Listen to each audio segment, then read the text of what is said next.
guys, welcome to Tomes. Got a few new books this week. I got a whole ton of new books this week because I had a whole shipment in from New Hampshire. So the whole library might just be a rearrange. But today we're covering Terror in the Trenches.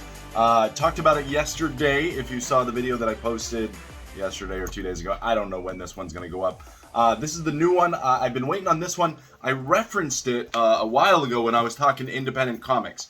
And I go back and forth. I have all sorts of different independent comics that I back. And this is one that I was really looking forward to. One of the things that I do when I'm buying an independent comic, I'm looking for quality. I'm looking for, do I like the art style? Do I like the theme? Do I like, some of this stuff going into it? This just looked cool. All right. There is such a thing as the rule of cool, and this book meets it. And so, as you take a look, the book is very, very good quality. All right. Again, I love the spot gloss, the foil, all of that. From a purely artistic side of things, it is just a cool looking book. It is well drawn, well detailed, all of that good stuff. So, as far as just the aesthetic appeal, very, very cool. It is the first, from what I can understand, it's the first in a trilogy. Now, if you guys remember when I did my Arc Athena reviews, Arc Athena started off a little rough. It started off slow. You kind of built, and by the time you got to about volume 3, it was kind of going, oh, okay, yeah, get this series. Like, it's getting good. Volume 1 and 2, I held off on doing a review because I couldn't really give it a good review based on volumes 1 and 2. It was building. This one, it actually starts off really well. The way it is he is a World War II. He is basically, he's developed this experimental serum that makes his enemies, when it's breathed on them, it manifests their deepest fear. And so he basically becomes this almost immortal beast to them. And so he's, the serum, this gas, it gives him superpowers as well, but when he breathes it out on them, it then messes with their head as well. And so so he's kind of learning, and it's slowly taking over him. And as you kind of go through, it would show kind of present day, which is in the 60s, and then it would flash back to the war, and then it would present day, and then flash back to the war. And you kind of get to see him as he slowly succumbs to some of the stuff that he's doing and what that does to a man.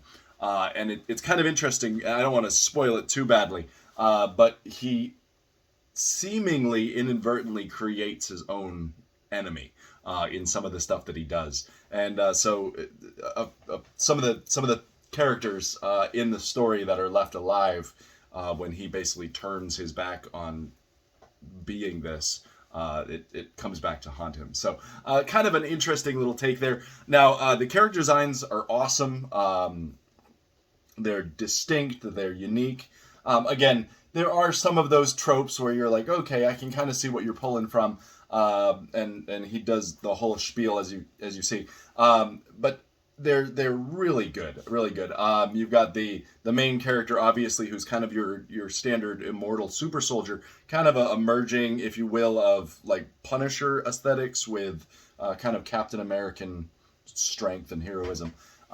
With a few other details thrown in, but if you're going for the tropes and trying to figure out what trope he falls into, then you've got Lady Satan, which is funny. I liked this little tidbit in the lore that it was actually the Nazis who were giving them these nicknames, and so Lady Satan is a magician who also has gun abilities, and so basically she has all these guns that just shoot from everywhere. It's pretty cool. And then you got the various villains, and one of the various villains has like sniper scopes for eyes, and so can see super well and just like snipe anything, like snipe through the sniping that they're doing. It's really, really neat. And so it's a cool series. It's just the start. So if you pick this one up, don't expect it to wrap up the story. It ends on a cliffhanger. And so you've kind of got this confusion, this fog of war chaos going on. Good action scenes. There are a few parts that I read that I'm going to have to kind of reread to fully grasp what was going on, because I didn't quite pick up on whether it was talking about the main character or his enemies in the way that it was written. But again, some of that just comes down to either reading it too fast or just not following the right progression of panels, things like that. And so, but again, really, really cool series. Again, quality stuff. Now, one of the things that impressed me leading up to the release of this book, it was released late, and any of you who backed independent comics, you understand there's always that risk of releasing late. But what I totally respected about what they did is they kept us informed.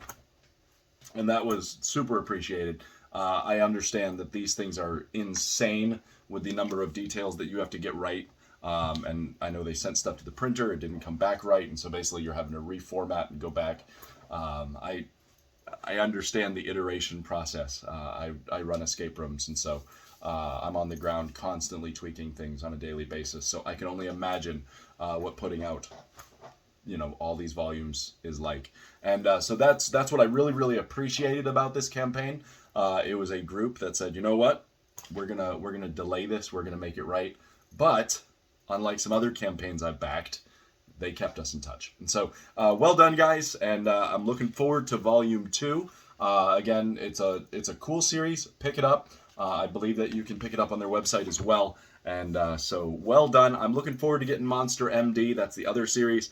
Like I said, I missed out on Psycho Killers. I meant to back it, and I came back right after it closed, and I was like, I'm a moron. And so there's a few things. I believe they just did something with Narwhal Cave Slave, and so check them out. They might have some of those things available. And so again, guys, Terror in the Trenches is the book that we were reviewing today, and it is worth the pickup. I think you guys would enjoy it. It is for mature audiences, a bit of violence, a bit of language, and so nothing too horrendous, but if you're someone who's, of those sensibilities, just keep that in mind. And so well done, guys. And this has been another episode of Tomes. Guys, if you like this content, I'm going to ask you to subscribe. But leave a comment below. Have you read it? Did you read any of the original comics from way back? What do you think of them? And I will catch you guys later.